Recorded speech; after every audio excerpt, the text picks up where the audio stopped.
Franz Alt. Warum die Zukunft der Kirche weiblich ist?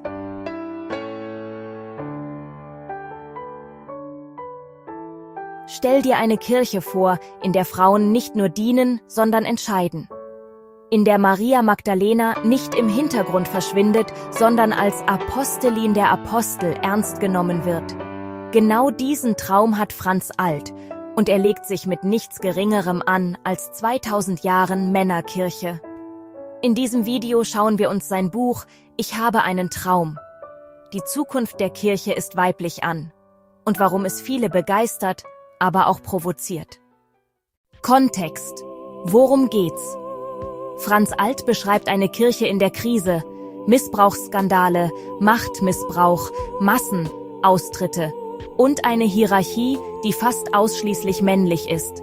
Er stellt die unbequeme Frage: Hat diese Institution überhaupt noch etwas mit der ursprünglichen Botschaft Jesu zu tun? Seine Antwort ist ziemlich klar. Nein, zumindest nicht, solange Frauen systematisch von Leitung und Entscheidung ausgeschlossen werden. Für Alt ist der Umgang mit Frauen der Lackmustest. Am Status der Frauen erkennst du den Zivilisationsgrad einer Kirche. Maria Magdalena, die vergessene Hauptfigur. Im Zentrum seines Buches steht eine Frau, die viele nur am Rand kennen. Maria Magdalena. Alt holt das Maria Magdalena Evangelium ins Rampenlicht, einen apokryphen Text, den er als mögliches Evangelium für das 3. Jahrtausend liest.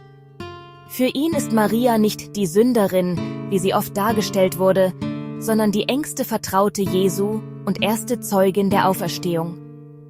Er nennt sie eine Art heimliche Leitfigur des Christentums, die von der späteren Männerkirche klein gemacht wurde. Alt liest dieses Evangelium als Gegenentwurf zur kirchlichen Frauenfeindlichkeit, als spirituelle Ressource für eine Kirche, in der Frauen lehren, predigen und leiten dürfen wie Männer. Dieses Buch ist ein Frontalangriff. Stilistisch ist »Ich habe einen Traum« kein trockenes Fachbuch, sondern ein bewusst zugespitztes Plädoyer. Alt schreibt journalistisch, klar, manchmal polemisch. Und du merkst auf jeder Seite: Er will nicht nur informieren, er will etwas verändern. Er verknüpft seine Kritik an der Kirche mit großen Zukunftsfragen: Frieden, Gerechtigkeit, Bewahrung der Schöpfung, und er behauptet, ohne Frauen an der Spitze wird die Kirche all dem nicht gerecht. Genau das macht das Buch so wirkungsvoll und gleichzeitig angreifbar.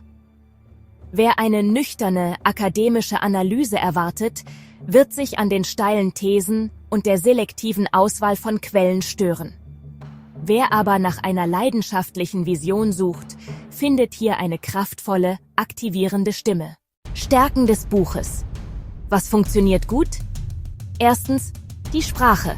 Alt schreibt verständlich, direkt und so, dass auch kirchenferne Menschen sofort einsteigen können.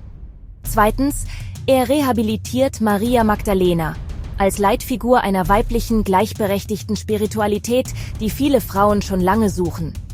Drittens, er benennt die strukturellen Probleme beim Namen: Klerikalismus, Machtkonzentration, Frauenfeindlichkeit, nicht als Nebenthemen, sondern als Überlebensfrage der Kirche. Dieses Buch gibt vor allem engagierten Christinnen Argumente und Mut, ihren Platz in der Kirche nicht länger zu rechtfertigen, sondern einzufordern. Aber es gibt auch Punkte, an denen man sich reiben kann. Alts Umgang mit dem Maria Magdalena Evangelium ist theologisch umstritten. Er interpretiert sehr stark und weniger quellenkritisch. Wer aus der akademischen Theologie kommt, könnte sagen, das ist mehr Plädoyer als sorgfältige Exegese. Und seine Formel »Die Zukunft der Kirche ist weiblich« blendet andere Reformfelder teilweise aus, etwa Machtteilung insgesamt, synodale Strukturen oder neue Formen von Gemeinschaft. Wenn du also feministisch-theologische Literatur kennst, wirst du vieles wiedererkennen, aber in populärer, zugespitzter Form. Lohnt sich die Lektüre? Kommt darauf an, was du suchst. Wenn du als Frau in der Kirche unterwegs bist und das Gefühl hast, irgendwas stimmt hier strukturell nicht, kann dieses Buch wie eine Bestätigung und ein Verstärker wirken. Wenn du kirchenkritisch bist und wissen willst, ob es theologische Gründe für mehr Gleichberechtigung gibt, bekommst du hier zugängliche, gut erzählte Argumente. Wenn du dagegen eine sachlich-historische Analyse apokrypher Texte erwartest, wirst du eher enttäuscht. Dafür ist das Buch zu sehr manifest.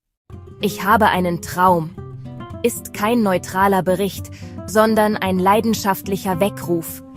Ohne Frauen in echter Verantwortung verspielt die Kirche ihre Zukunft. Ob du Franz Alt zustimmst oder nicht, das Buch zwingt dich, eine Haltung zu entwickeln. Wie viel Gleichberechtigung verträgt oder braucht die Kirche? Wenn dich diese Fragen beschäftigen, lies das Buch und schreib mir in die Kommentare, wie weiblich darf oder soll Kirche deiner Meinung nach sein?